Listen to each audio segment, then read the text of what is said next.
This conference will now be recorded. So, welcome to CARST's Guideline for conducting a real estate screening assessment as part of a real estate transaction of a residential dwelling in Canada. The purpose of this webinar is to walk you through the document and basically give you the highlights. So, we'll be presenting the 3 Canadian options for dealing with radon during a real estate transaction, and then some tools that we've developed that you can use when dealing with real estate agents and clients. So, why does radon come up during a real estate transaction? Well, homeowners trust their real estate agents. They've built a relationship with them over the course of the time that they've been searching for a home, and they're attentive to the things their real estate agent talks to them about, and they're also prioritizing their spending. Our message is that radon is an important consideration when purchasing a home. So, homeowners are prioritizing their expenses. As they shop for homes, they're considering potential expenses that might come up, be that a roof, a high efficiency gas furnace, older windows, the pool, a hot water tank. So these are all potential costs, and they all have different priorities. Some of them might be a lower priority because they'll last many more years. Some of them might be a medium priority, but most of them are not a health concern. So our message is really radon should be a high priority because it is a health concern. We want them to sort of make a note to themselves, like this image demonstrates, to test when they move in, and for them to rest easy knowing that even if they do need to mitigate their home, we're talking about $3,000 to $3,500 on average to fix the home. It's very important.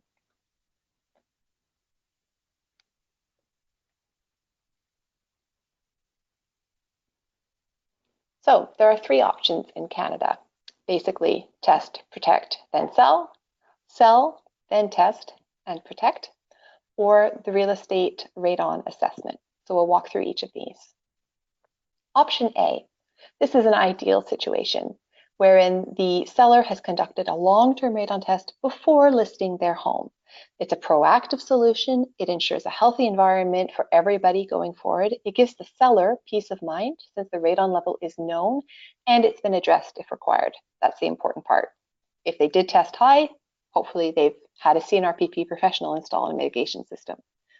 The role of the realtor when this is the situation is to help the homeowner understand that all homes can be fixed and encourage them to resolve their radon problem if it hasn't been taken care of, to direct them, as always, to a local C-NRPP professional, and to help potential buyers to understand the value of a radon mitigation system, since it's not every home that has been tested for radon, and it's not every home buyer who's even heard of radon. It's important that we educate realtors so that they can spread the word. So the second situation that could exist is that the home buyer buys a home and then conducts a long-term test after the sale is complete. Advantages to this option are that the people living in and investing in the home make the decision. It, again, ensures a healthy environment for everyone going forward, and it gives the buyer peace of mind because they're the one in charge of the test, they know it was done properly, and it's them making the decision. The role of the realtor is, again, to help the purchaser understand that all homes can be fixed, and to tell them that people don't need to be afraid to buy a home because of radon. They can buy the home, and then even if the radon level is high, it can be fixed. To encourage the purchaser to test the home during the first heating season that they're in there. So, don't just forget about radon. Make sure you actually follow through and that you test your home. And then direct their client, of course, as always, to a local C-NRPP professional. So now, that was option A and option B. Why did we develop the real estate assessment?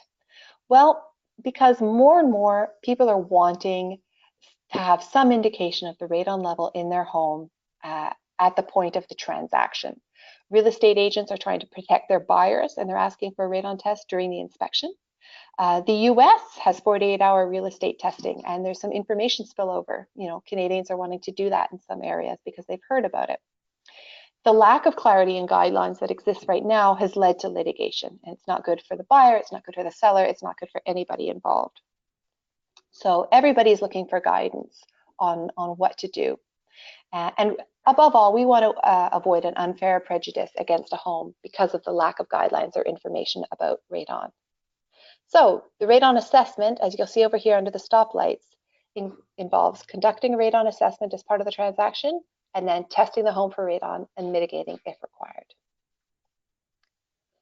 So the real purpose of the radon assessment is to give an indication of the likelihood that a radon mitigation will be required so that it can be considered and included in the negotiations if possible. We're talking about a short-term test of a minimum of 4 days under closed house conditions. Now, if you have attended the short-term testing, C-NRPP short-term testing webinar, you know that short-term tests range from 48 hours up to 90 days. The 48-hour ones are really only applicable to testing whether a mitigation system has been effective. For real estate, the minimum is 4 days. 48 hours is no longer acceptable. We then split the results. If the results are above 75 becquerels per meter cubed or 50 in summer, this suggests that, that the annual average could be above 200. We always emphasize that a long-term test be conducted during the first heating season after the new owner moves into the home. And this document provides guidelines on how to conduct the test for consistency with giving notice of the testing and some guidelines on how to prevent interference. So here's a brief flow chart for the process. You perform the 4-day radon screening test in closed house conditions, obviously, and then the test results come back and they're either green, yellow, or red. If they're green, basically the sale proceeds with no further radon consideration. Of course, we emphasize that the purchaser conduct a long-term test during that first heating season. If the results come back as either yellow or red, well, then the purchase negotiations might include allowances for the cost of a radon mitigation system. We don't want to get into details of how that might happen. That's really up to the real estate agent. That's their job, is to guide everybody through the transaction. But we want to walk them through the radon testing portion of that transaction. So we'll go into detail here. If the test results are green, that means that the results came back after 4 days as being either below 75 becquerels per meter cubed in the winter or 50 in the summer. And this suggests what we feel is a low likelihood that the annual average radon level is above 200. So our recommended action is that the transaction proceeds and the buyers conduct a long-term test during the first heating season after they move into their new home.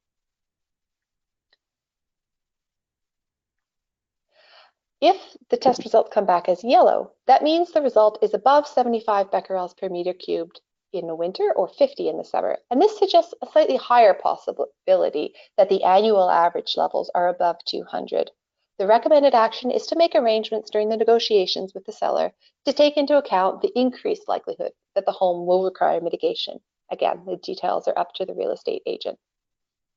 And take note, as always, that ultimately, whether or not mitigation is required can only be determined after a long-term test has been performed once the buyer takes possession of the home. And finally, red. If the result comes back after 4 days above 400 becquerels per meter cubed, this suggests a much higher likelihood that the annual average could be above 200 becquerels. And our recommended action is to make arrangements during negotiations to take into account the increased likelihood that the home will require mitigation. But again, we only require that mitigation actually take place, or we only suggest that mitigation actually take place if they conduct a long-term test once the buyer takes possession of the home and it does indicate an elevated radon level. So no matter what the result of this assessment is, we always recommend it be followed up by a long-term test during the heating season, just like Health Canada recommends. So, as with all short-term testing, there are some conditions that need to be respected, and there are additional conditions given the nature of the transaction. So, anti-interference measures. Interference or tampering is more likely during a radon assessment test as part of a real estate transaction.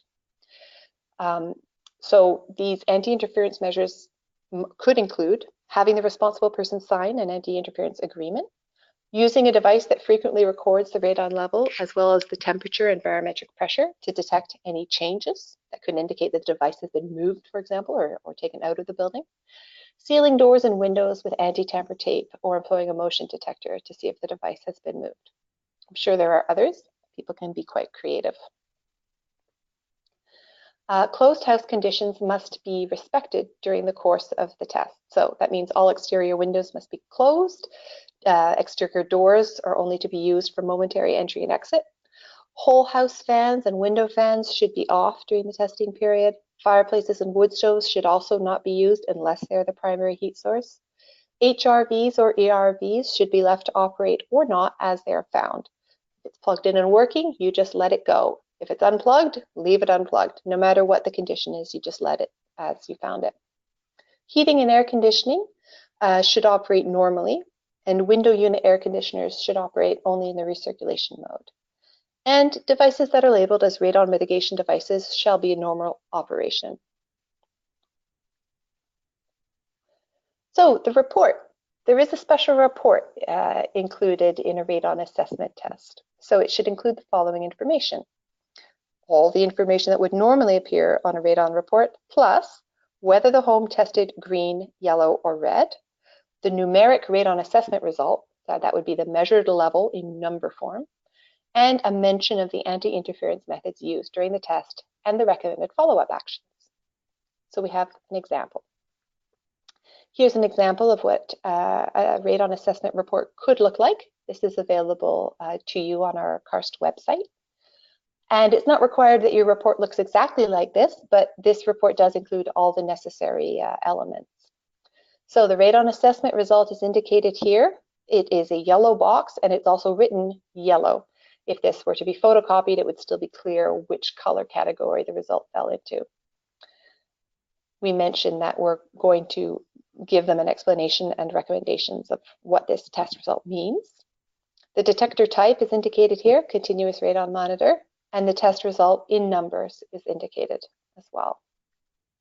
The next section of the report, we give the recommendations of exactly what a test report result, yellow, what that means.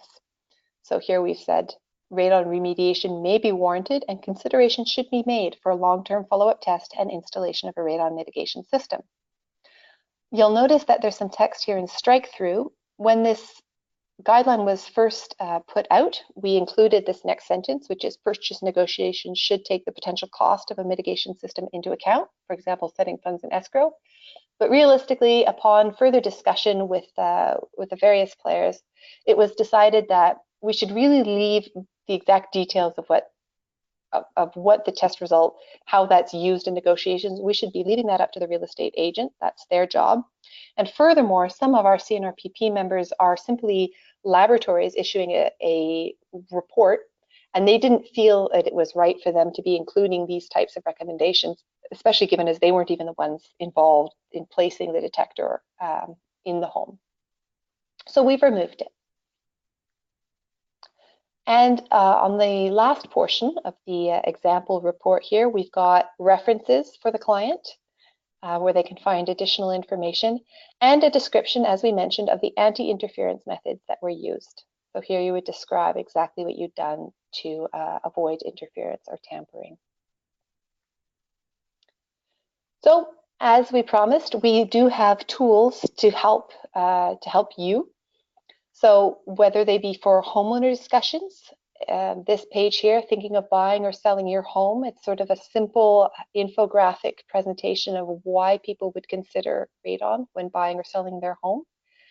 It's available in English and French. Or when dealing with real estate agents, this radon and real estate, why radon and real estate handout. This is a one-page document that summarizes all of our guideline on including radon as part of a real estate transaction. And its target audience is definitely the realtor. It explains what their role is in each of these situations and how they can make it easy on their client. And of course, we have additional handouts. Many of them, this one here demonstrates an illustration of a radon mitigation system and helps people to understand what's involved in that. So all of these documents and the short-term testing guideline and a CARST real estate testing guideline may all be found on our website. Bear with me a moment. I will find it. Under the members section, and they're available to you in English and in French in Word format, and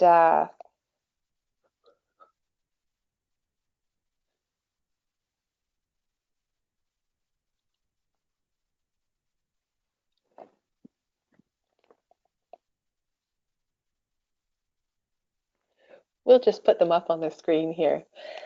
Thank you very much.